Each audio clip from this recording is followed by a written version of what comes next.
Hello WhatsApp guys, আপনাদের মাঝখানে একটি ভিডিও নিয়ে চলে আসলাম। আর কথা কি জান ভাই, ধন করলে মন বোঝে না,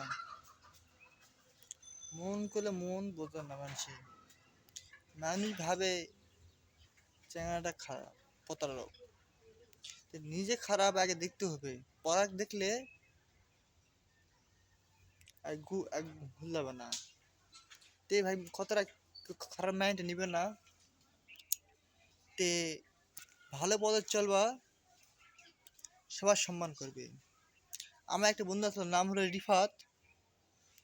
তে শুনলাম ওই 7 রকম রড চুরি করেছে, চুরি করে ধরা পড়েছে। মা হলো হাত পা ধরে চলো, মানুষ ছাড়ে দেয়নি। শেষে যা পুলিশে ধরে দিছে, পুলিশ ধরে চলে গেছে থানা। তাহলে এই চেঙ্গারা নিশাখরের সাথে কেউ ঘুরবেন না, নিজেকে খারাপ হবে না, নিজের মনটাকে পরিষ্কার করবা, অনেক ভালো। আমি আগে বন্ধু আসলো, আমি বন্ধুর সাথে ঘোরা বাদ দিছি, একাই ঘুরি, অনেক ভালো আছি।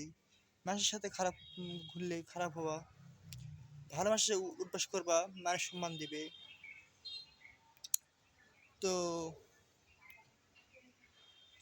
ওই স্যাংরাটা আগে ভালো আসলো, হয়ে গেছে খারাপ, নিশা ঘর চলে গেছে, এখন চুরি চামড়ি করে।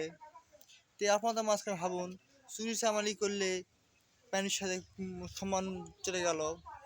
আগের থেকে সবাই তো ভালো ভাবতো, হয়ে গেলি খারাপ, প্রতারক হয়ে গেলি। তে ধরা পড়ে মা চালে ক্ষমা দিল না, ক্ষমা করে ধরে দিল পুলিশের, হয়ে গেল হাজত বাসের। তাই আপনারা দেখুন এই ভিডিওটা কি করলাম, বাড়ালাম কন্টেন্ট কম। ভালো পথে চলবা, মানুষ তোমার ভালো করবে। খারাপ পথে যাবা, কেউ ভালো দেখে দেখবা না। তাই ভাই একটু ভিডিও, আল্লাহ হাফেজ।